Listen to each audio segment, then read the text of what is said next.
Odontologija įvykusi pažanga, technikos atnaujinimas kaip ir turėjo, atrodo, išgyvendinti dantų gydymo baimę visiškai, bet ar taip yra iš tiesų? Apie tai šiandien turbūt mes ir pasikalbėsim. Aš galbūt norėčiau atskirti vaikus ir suaugusius, nes vaikai, kad jie bijo, dažnai nenori, sakykime, gydytis dantų, tai yra tos sąvokos arba tie reiškiniai, kurie turi savo specifikos. Ir tikrai nuo paauglystės mes galbūt galim labiau identifikuoti, kas ta dantų gydymo baimė yra, nes jinai apsibrėžia tikrai tam tikrais kriterijais, kuriuos ganėtinai lengvai gali gydytojas specialistas, sakykime, ar bet kuris kitas medicinos darbuotojas įvardinti, identifikuoti. Ir kitas dalykas yra, sakykime, suaugusių baimė, kurie jau atrodo sąmoningi žmonės, bet dėja tyrimai, sakykime, jie tokie nėra palankus šitai sričiai ir, pavyzdžiui, netgi paėmus tokią šalį kaip Jungtinės Valstijos, tenai aplamai neseniai atlikti tyrimai rodo, kad tokių žmonių yra virš 30%, tarsi kitose šalyse, kur ta irgi odontologija, sakykime, yra stipriai pažengus ir netgi profilaktika stipriai pažengus, reiškia, bet vis tiek apie 20% žmonių save įvardyja kaip bijantis tų procedūrų. Skaičius tikrai nėra mažas ir jis savotiškai ir stebina ir tuo pačiu parodo, kad tam tikri dalykai susiję su dantų gydymo turbūt jie nekinta ir yra tokie, sakyčiau, bendri visai visuomeniai, nes dantų gydymas turbūt yra viena iš tų sričių, kur gydytojas, sakykime, su pacientu dirba visiškai sąmoningoj būsenoj. Ir čia tas toksai yra įdomus turbūt aspektas, nes burna vis tik tai yra mūsų vidus. Ir joks specialistas į žmogaus vidų, sakykime, nelenda, pavyzdžiui, jo neužmigdęs. Tai odontologas, jisai tiesiog įsibrauna į tą intymę erdvę, peržengia visas intymumo ribas, kurios yra skaičiuojamos, reiškia, apie pusę metro ir dar tenai su vibraciją keliančiais, su aštriais instrumentais daro kažkokias tai manipulacijas.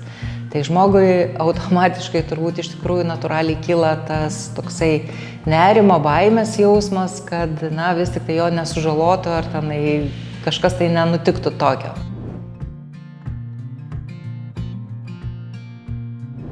Intimaus to atstumo peržengimas, darbas su judančiais, vibruojančiais, aštriais instrumentais, tada, sakykime, ta pati injekcija, kuri turėtų būti padaryta, reiškia, tai daugelis žmonių turi adatų baimę, tą kūno sužeidimo baimę.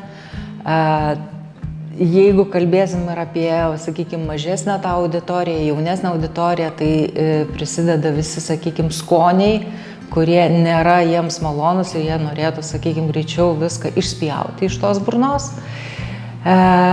Skausmas. Skausmas turbūt yra tai, ko žmogus, natūraliai tikrai bijo ir jisai tikrai bijo, kad jam skaudės. Ir jeigu jis turi tokią patirtį, kad jam yra kažkada skaudėjęs, automatiškai tapatina, kad tas gali pasikartoti. Bet turbūt vienas svarbiausių tokių momentų, sudėjus visą visumą, ką aš čia išvardijau, yra kontrolės praradimas. Kad žmogus guli pas odontologą, jisai tokia kaip jau silpnesniai, pavadinkim, pozicijoje, ir čia ateina gydytojas su visa savo įranga ir jeigu jisai, sakykime, neatlieps to, ką žmogus jaučia, tai tikrai tas kontrolės praradimas taps didelė priežastimi bijoti gydymo.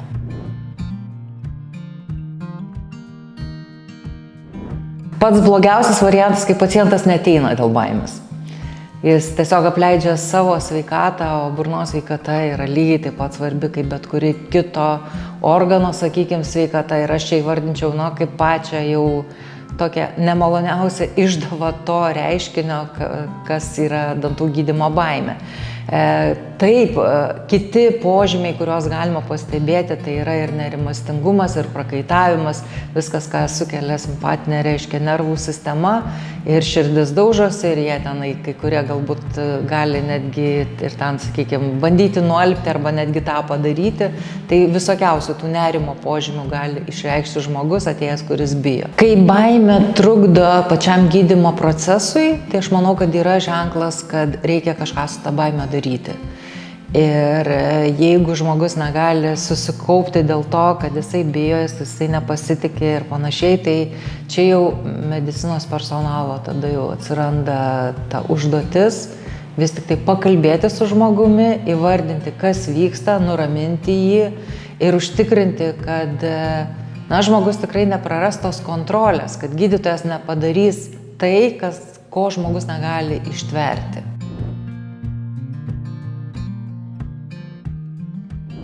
Kalbant apie įveikimo būdus, pirmiausia, aš turbūt pasiūlyčiau pacientams, kurie tikrai jaučia didelę baimę, pirmiausia apie ją pasikalbėti atvykus su gydytoju, kol dar neprasidėjęs pats gydymo procesas. Ir kartais tas pokalbis tikrai gali atverti tokias nenumatytas galimybės, sakykime, kad tikrai išvengti šitų nemalonių pojūčių, kas sukelia baimę ir sakykime, dėlbu, kad netgi tas pats nuskausminimas suveikia blogiau, jeigu žmogus bijo, nes tiesiog tam tikros cheminės reakcijos vykstančios organizmo viduje, reiškia, slopina ir anestetikų poveikį. Tai tam, kad viskas eitųsi sklandžiau, pirmiausia, reikia atskleisti gydytojui ir su juo pasikalbėti. Jeigu dialogas tikrai įvyksta toksai, kad pacientas pasidaro ramus, kad jisai gali pasitikėti gydytoju, viskas, sakykime, einame toliau. Tai visi relaksacijos metodai, kuriuos žmonės yra išradę, kuriuos žino, kurie, sakykime, šimtmečiais galioja. Tas pats kaip ten, nežinau, keletą kartų giliai įkvėpti, iškvėpti, tikrai padeda pačiam žmogui susikaupti ir viskas. Bet kol nebus įveiktas tas pasitikėjimo laiptelis, tai aš manyčiau, kad tu daryk turbūt nedaręs kažką tai, bet ta baimė gali sugrįžti galbūt ir gydymo eigoje ir sutrukdyti visam tam procesui.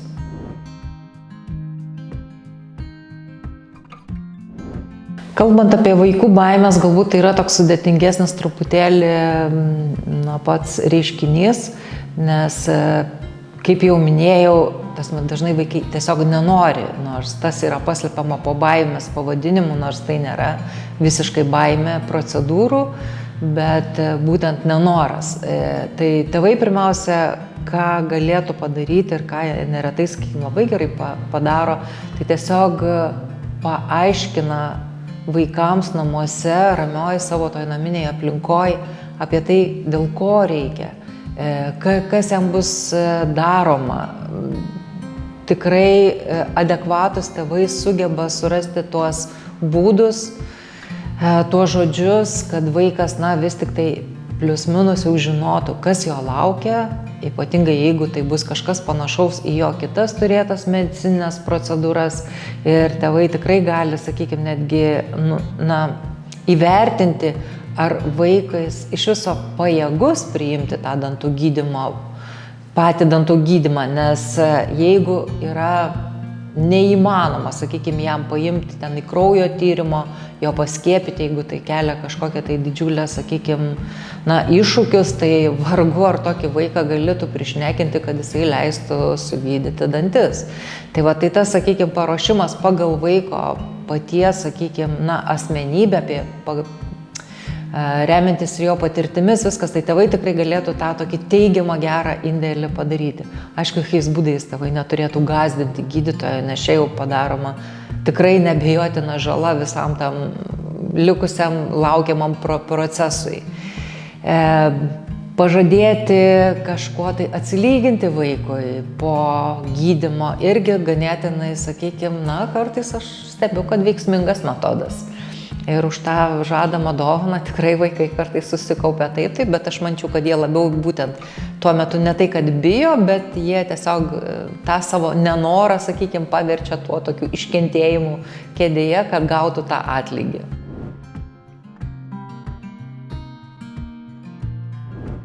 Ar gydytojo pakeitimas gali turėti įtakos vaiko elgesiui pas odontologą?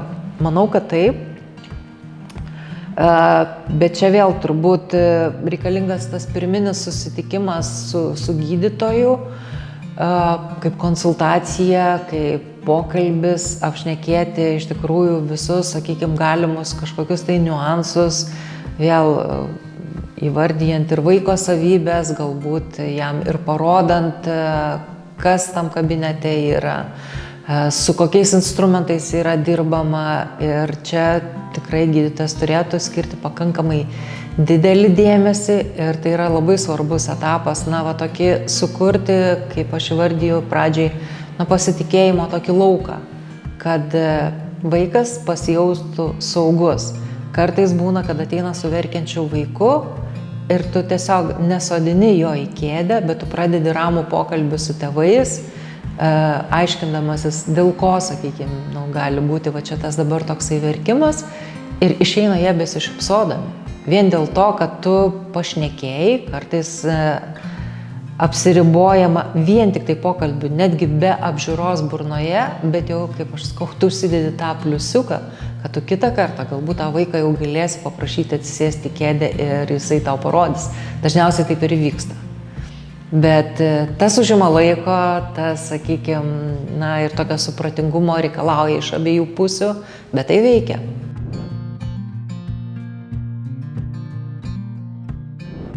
Visi profilaktiniai apsilankymai, jeigu jie yra reguliarūs, jie tikrai turi įtakos tam, kad vaikas pripranta, kad yra jis ateina pirmiausiai kažkokį kabinetą su specialia įranga. Tenai, sakykime, jis yra pakeliamas, paguldomas kėdėje, apžiūrima jo burna ir, atitinkamai vėl pagal situaciją, ar ten yra kažkokios prevencinės procedūros daromos, ar tik apsiribojama apžiūra. Bet tas reguliarus vaikščiojimas be abejo, kad vaikui sukuria saugumo jausmą, kad tenai vyksta tik tai tas, kas vyksta.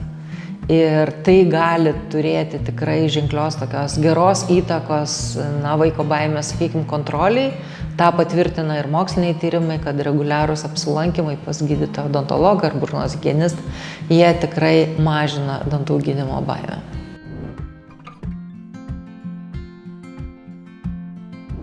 Norėčiau palinkėti nebijoti gydytojo odontologo, nes šiai dienai iš tikrųjų visi turbūt mes turime tą tokį didesnį žmogiškumo geną, galbūt ir supratimą, kad labai svarbu, kaip žmogus pas mus jaučiasi.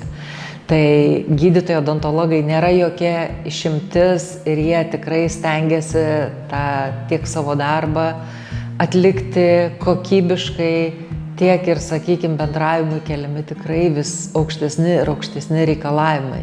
Kaip ten bebūtų, kartais tu nežiūri nei savo laiko, nei tai, kad galbūt jau vėluoji priimti kitą pacientą, bet kartais šitie aspektai vis tik tai ima viršų ir tu pasistengi, kad žmogus išeitų vis tik tai patenkintas ir sugrįžtų. Burnos sveikata be abejonės, kad yra labai svarbi mūsų dalis, ir man labai patiko visai neseniai išgirstas šūkis: grąžinkime burną į kūną, tai yra mūsų kūnas. Tai visą, ką galima padaryti dėl burnos sveikatos, tikrai kartais neužtenka namuose turimo dantų šepetėlio. Gydytojai, specialistai, visas kitas, sakykime, odontologinis personalas tikrai gali būti tuo garantu, kad jums ilgai nereikės dirbtinių dantų ir kad jūs tikrai galėsite džiaugtis savo sveiką šypseną.